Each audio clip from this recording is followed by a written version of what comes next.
My name's Dale Verran. I'm the CEO for Fortune Bay Corp. We're an exploration and development company listed on the TSX-V under the symbol FOR and in Frankfurt under the symbol FQN. We are focused our activities in northern Saskatchewan, where we have our Goldfields project. That's our flagship gold asset, where there's almost 1 million ounces in indicated open pit constrained resources. On that project, we've been doing some resource expansion drilling and some exploration drilling, as well as scoping studies as we advance the project toward a future PEA. On the doorstep of our Goldfields project, we have spotted two tremendous uranium opportunities that have high-grade potential typical of the Athabasca Basin. And those projects really allow us to leverage the experience in our uranium exploration. We also have our Ixhuatán gold project in Mexico. That is an advanced gold project with tremendous exploration development potential. Given our jurisdictional focus in northern Saskatchewan, it is an asset that we're looking to spin out or farm out to unlock value. We're well funded with approximately 6 million in cash at the moment, with results to come this year from drilling in Saskatchewan. Dale, good to see you again. We did try to speak recently, but I think you're a little bit poorly. Hope you're feeling better. Are you? Much better. Fighting fit here, Matt. So fighting fit, raring to go. Good man. Okay. Well, look, back in September, we talked about the various projects, and I don't necessarily want to go over old ground, so I'll reference people to the link below to check out the previous interview. But Ixhuatán project, Mexico, parked up was a phrase I used. Looking for a strategic partner. Nothing's changed there, right? Nothing's changed. We've been working, diligently on that, and we've had some options to consider, but nothing that's materialized in a transaction yet, of course. Okay, so that brings me to the kind of important question for me to understand, which is, what are you? Are you a gold company or a uranium company? Well, we proudly both at the moment. We have these two gold assets. They have resources, across the categories. We're looking at 3 million ounces in gold across the projects, and that really underpins our value. And our core asset, there's the Goldfields project in Saskatchewan, where we're focusing. But on the uranium side, we have these opportunities which really offer shareholders some tremendous upside, we believe, in the company. Okay, so you talked about having $6 million in the bank, 25 million market cap, share price roughly what it was when we spoke back in September. In admittedly quite a tricky precious metal gold market. I need to understand what the focus is going to be, because when we spoke last, you put out some quite good drill results. I think we're talking about 8 gram per ton over 12 meters, etc. And that was a good conversation against high grade gold. Why wouldn't you go chasing that? Why are you getting distracted with the uranium? Well, we're not getting distracted. We're continuing to march that gold asset along. We have had a plan to do our phase 1 resource expansion drilling. We got through that. We announced assay results for the first 3 holes. The remaining 4 holes, those assay results are still to come. Unfortunately, we've been caught up with delays, as a lot of companies had in the laboratories, but those should be coming out imminently. So we've continued with the resource expansion at Goldfields, as well as some exploration drilling this year in what we call our phase 2. And we've been doing scoping level studies last year on our gold project, just to define what the optimal development path for this project is before we go to a study, probably a PEA, which is yet to be approved. Right, but do you know what I mean about that? It's a fair question to go, are you being distracted? Because, you got $6 million in the bank, and I don't know what that was raised off the back of you saying to the market, but you got seems like a solid gold project, high-grade gold project in a province that is, known for gold. Why wouldn't you get your head down and focus on delivering the PEA? Isn't that where the quickest return on investment is going to come from? Well, we are going to be doing that. We're going to move into a PEA with approval, and we're going to undergo that process. Now, a PEA, we'll use a reputable consulting company, and that can happen in step with what we're doing on the exploration front on our gold project. So it's not a distraction. Given we focus jurisdictionally up near the Uranium City area, we have set up a base there, and we've been able to do our drilling early this winter on the gold, and in tandem with that, start the geophysics on the uranium properties. And now that the Goldfields drilling, it will be wrapping up soon, we're able to shift the drilling focus to the uranium properties come spring and into the summer. So we don't see it as a distraction. We have we've built the capacity there in the Uranium City area to do that, and we feel it's important to continue to move that gold asset along. We've seen the gold price obviously come up recently, and the outlook is, we believe, looking good. So it's important to move that along, but at the same time have this exploration opportunity on the uranium front, which is obviously a very exciting time in the market. It's a very exciting time for uranium. I think it'll be a very exciting year for uranium. But that's the bit I'm sort of trying to weigh up, which is, given your background, Denison Mines, etc., your natural inclination is towards uranium projects. Is that what's driving this, or is it a case of you're not quite sure that the gold project is going to be able to stand on its own 2 feet? I mean, I have a lot of gold experience, going back to my days working in Africa. Starting my career with Goldfields, obviously a big mining house, and had experience on the exploration and the mining side with Goldfields.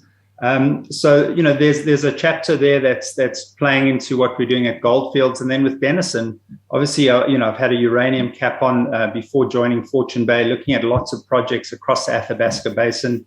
In Fortune Bay, we have 2 outstanding projects there. So, that experience with Denison has really helped us focus on the uranium. But when I was with Denison, we also did a PEA PFS study. So I've had experience doing project development in Saskatchewan, which is playing into what we're doing on the gold side. So it's, we are diversified, but we have the necessary skills across the board, both myself, the board, and our technical team to cover these projects. Right, because I remember asking you back in September, obviously, given the gold market wasn't fun, certainly not for juniors of a certain size, smaller size, was uranium your way out of a difficult position there? You kind of pitched it as a diversification, as a de-risking, if you were. Is that the way you're looking at it in terms of because you're in the same jurisdiction, sure, but it's de-risking by commodity?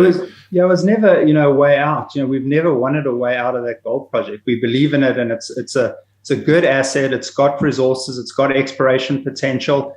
And Matt, the commodity markets are cyclical. And sometimes in those lower points in the market where you actually got to keep moving things along, because when the market picks up and you've done the work, that's when you can really get a lot of value for the work you've put in. Okay, right. So you're going to make a decision as to whether you guys do a PEA. So has that decision been made or not? I'm jumping ahead. It's not made yet. We haven't formally announced that, but the intention is to do a study. The last study that was done on the project was a PFS back in 2011, which showed positive economics, 144 million NPV, IRR of 19.6%. Today, we're in a much better gold price environment. The Canadian gold price has almost doubled. So there's tremendous upside there. So we need to put in front of the market how this project looks in today's terms, along with these opportunities we've identified. We've shown some of them on the exploration side through the resource expansion drilling, as well as identifying, parts of the mine development that can be significantly improved, both from a mining standpoint and specifically from a processing standpoint, where we're looking to simplify the flow sheet. Now, you'd probably ask, why are we not going straight to a PFS? Don't we have the data in hand? Well, we do have a lot of indicated resources to do a PFS, but the PEA would really be around the processing side. We don't have enough data to necessarily support that flow sheet at a PFS level now. So a PEA would make sense just to demonstrate the economics, get some value for that, and then move forward into a more detailed PFS with this optimized mine plan and processing plan. Okay, and that was the next question, but I'll just extend it a little bit, which is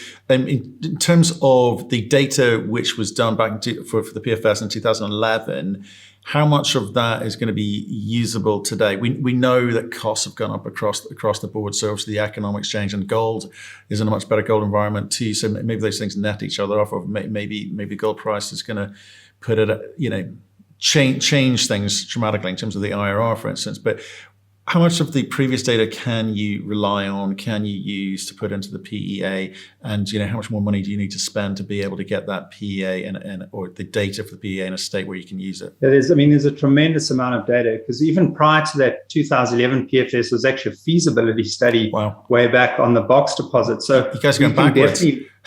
Yes, we can definitely Benjamin lean Button on the situation. It feels like. So why was that? Well, we got to remember standards have also changed to a large degree in the industry. So are looking at sort of more rigorous standards. Certainly, what was done in the past would not necessarily qualify today in terms of pre-feas or feasibility.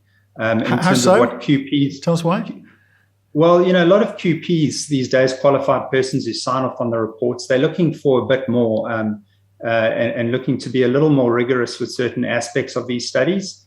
So, for the most part, it is quite similar. But while we really would go to PEA is really because we're optimizing, we're changing the processing side, particularly of the project, and we don't have the data on hand to support that right now. It would take a lot of money to get that data. So PEA's ability to demonstrate the economics in the shorter term at a low cost, because we can lean on a lot of the previous data, and then be able to advance the project forward. And another key thing to bring up here is the scope, because the project is permitted. It has a valid mine and mill permit. In other words, it's had an EIS, an environmental impact statement, that was approved.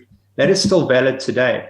So, we can lean on the data from 2011 because that development was really scoped to fit inside of that, what was approved for the development of the project. So we would certainly scope it along those lines and use the broader plan to do that. But there are several key areas of optimization that we're looking at that can improve the economics for the project. Right. So, and if you were to make a decision to go ahead, what could the potential timing of the delivery of a PEA be? Because there is a big moment, because you put a flag in the sand and go, right, here's broadly some economics that you can try and understand. Here's broadly how you can judge us against our peers. So what's the timing on that? So the timing, as soon as we can kick that off, which we hope will be soon, certainly by Q2, we've looked at all the data. We've had proposals. We don't think it's going to take a lot of time to complete because we have this vast repository of data. So probably by Q3, latest Q4, we could have that study wrapped up and then be able to make an informed decision on how to move the project forward, concurrent with, raising some capital for that. Okay. Which says to me that you think you've got enough capital now to get to that point. Is that right? Yeah, that's right. We've certainly laying out a budget, and that's an item that's in there. Okay, so let's park that one up for now. So that's good. That's advanced thinking since we last spoke. Let's talk about uranium, right? I like uranium. I think market likes uranium at the moment as well. So you've got two projects. You've got Strike and Murmac. And I think we talked about Strike last time we spoke, but it was such early days. So what's happened since we last spoke in September on either of those?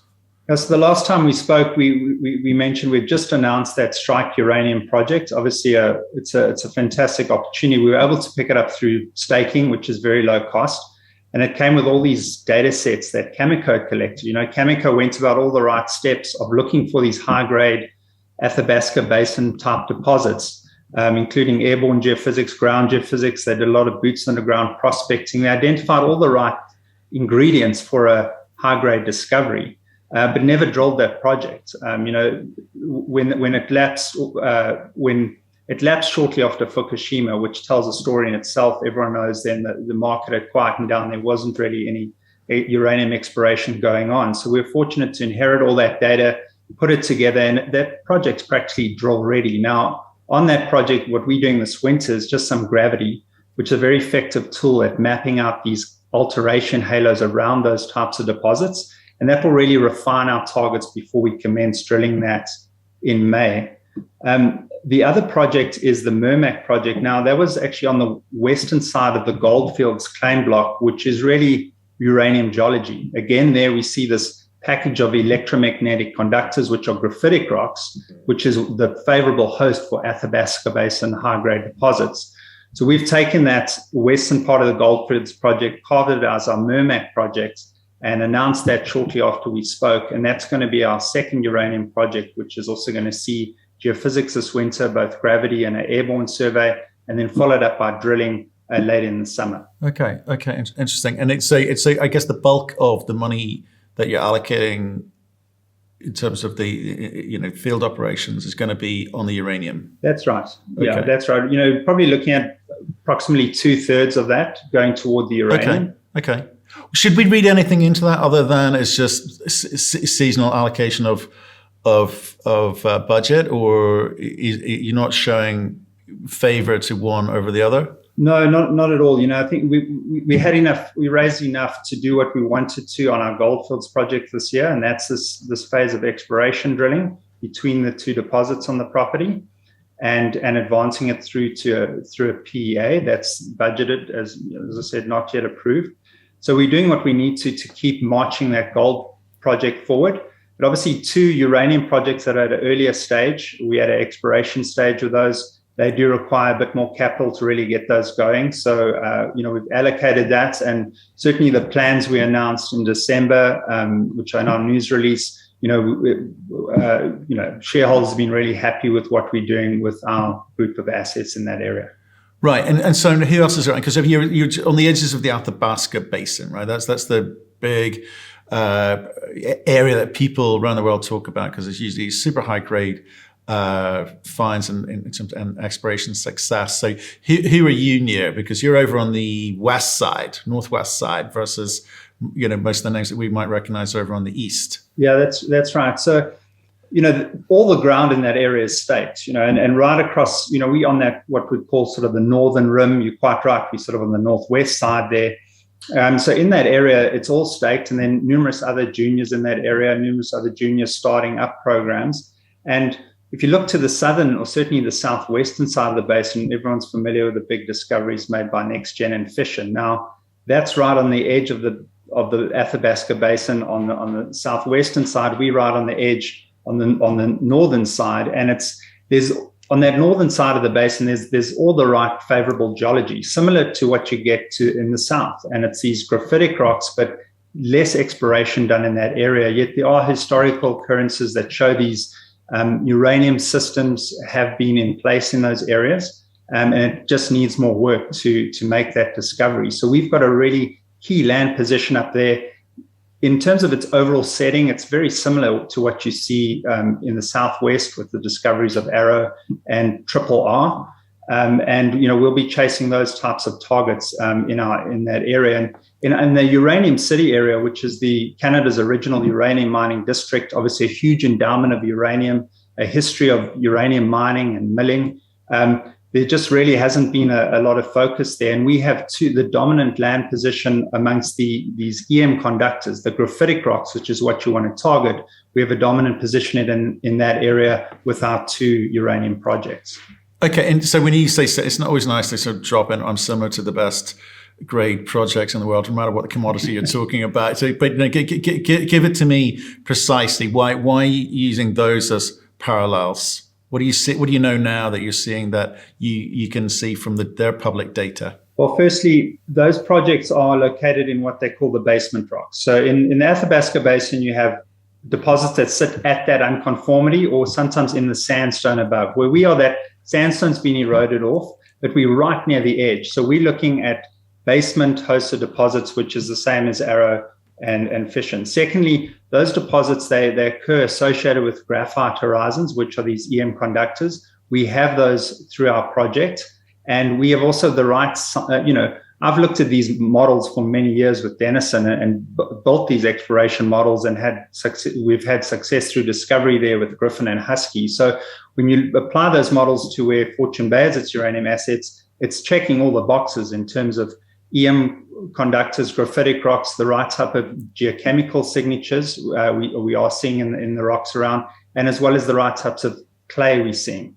So we'll be chasing these basement-hosted deposits, which are favorable targets because they don't sit in the sandstone or with water-saturated sandstone above them, and they're amenable to more conventional mining methods. So, and another key thing to mention, what we'll be targeting are these high-grade deposits, but they're also going to be shallow. We're going to be targeting at shallow depths, and we are in proximity to infrastructure. So, we have a power line that runs within 5 kilometers of both these projects. So if you put all those ingredients together, you don't necessarily even need a huge discovery. You could have a few smaller ones that are potentially open pittable because we're in these basement hosted rocks. So I think we've got a very, very compelling exploration scenario in that area. And there's just been no focus on targeting these EM conductors or graphitic rocks in that area to make that discovery. And because a lot of on our Murmac project, it was historically gold focused. It was overlooked the uranium, and of course at Strike, it's just never been drilled. Yeah, it's kind of interesting.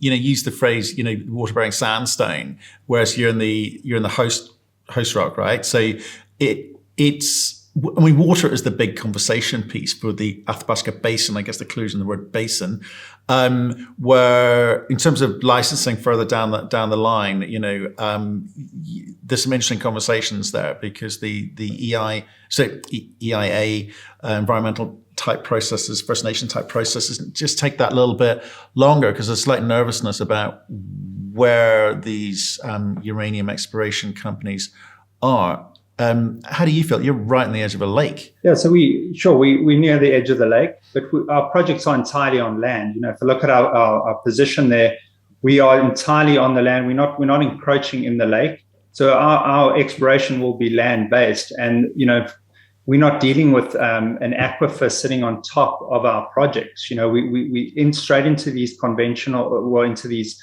competent basement rocks, which lend themselves to conventional mining. So we don't really see some of the same considerations in that respect. But of course, permitting is key and community is key. So there's still a lot of consultation ahead of us. But in terms of a more conventional mining approach on land, where there's a precedent for mining, for milling, where there's some infrastructure in place, we think it's a very favorable place to be exploring for these high-grade deposits. And is there anything to be learned from the way that, because there's a lot of uranium juniors over the past couple of years, they've been increasing in number. I suspect we'll see quite a few more popping up as uranium sort of starts moving through the gears, as it were. Is there anything to be learned from the way that they have been doing their exploration? Is there anything new in any of this? Is there any new theses about how you go about finding this uranium? Has that changed, or is it just fairly well-known and trodden path that you need to take, and therefore we should expect nothing but success going forward? Yeah, no, absolutely. You can certainly learn a lot from your peers, and I know most of the uranium community there, and it's really a collective effort of scientific understanding as some of these models evolve. And they haven't evolved too much, but we've certainly learned a lot more, particularly around these basement-hosted deposits. Because historically, a lot of the exploration in the basin was focused at the unconformity, and there was sort of almost a rule you had to have some sandstone there. And we've learned in more recent years at NextGen and Fission that there are these big deposits that sit in the basement rocks. Now there was Eagle Point, Cameco had in the basement rocks, but it wasn't something that people chased until these big discoveries were made by NextGen and Fission. So I think you've seen a bit of a shift in terms of understanding these basement-hosted deposits better and understanding where and how they form and what are the signatures around them that can provide you with an enlarged exploration target. So I've certainly been involved in that process through Denison's discoveries of Griffin and Husky, looking at these basement deposits and understanding what and where what to look for and where to look for these deposits. So certainly a lot's been learned, and we have now the right tools and models in place to have a specific exploration hypothesis for our two projects and can go about testing that in a precise, systematic way. Okay, so you're going to say how many drills are you going to be allocating to those projects? Is it one each, or? So we at Strike we sort of penciled out or showed our plans to do about 2,500 meters of drilling at Strike, and then another 2,000 meters of drilling at Murmac. That's going to get us, anywhere between 10 and 15 holes on each project. That's flexible. As a junior, you've got to be flexible. So it's going to be results driven. If we have success at Strike, and uranium's great because you can drill a hole, pull out core, and immediately with a scintillometer see if you've got results or not. So we'll drive the program based on results, and we'll try. We do have a lot of targets to test. We've got a lot of strike lengths. So this will be the initial campaigns to test some of these targets, and it will be results driven. Of course, if we're hitting mineralization on one of the targets, we'll stay focused on that. Got it. So drill target definition on that.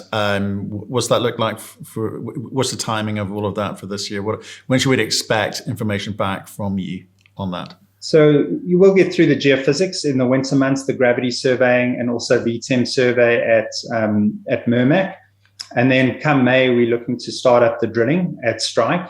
And that's a case of, you drill a hole, you got to look at the geology, you do your scintillometer prospecting, downhole gamma probing, and then you can ascertain if there is mineralization. Often it's visible in the core. And from that point, you can basically start reporting results. So, and in terms of scintillometer values, counts per second.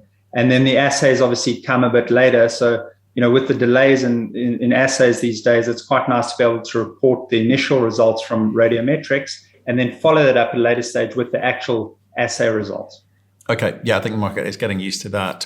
Well, Dale, nice update. I got a sense of what you're going to be up to. You've got the money to deliver. Love it if you could stay in touch with us and let us know how things are progressing on both those fronts, because I guess you've got a bit of optionality in terms of, well, you've got a few things to deliver. We've got to work out what you're doing in Mexico. Hopefully we'll hear something from you soon, or this year, about that. Obviously the your own Goldfields project, in terms of the gold component, we know what you're doing there. So project development studies, hopefully on the cards, if not expansion drilling. And then with the uranium projects, it's really a case of, let's try and work out if you can add to the information you inherited and tell us how you're going to approach it. Appreciate your time. Very nice chatting to you, Matt.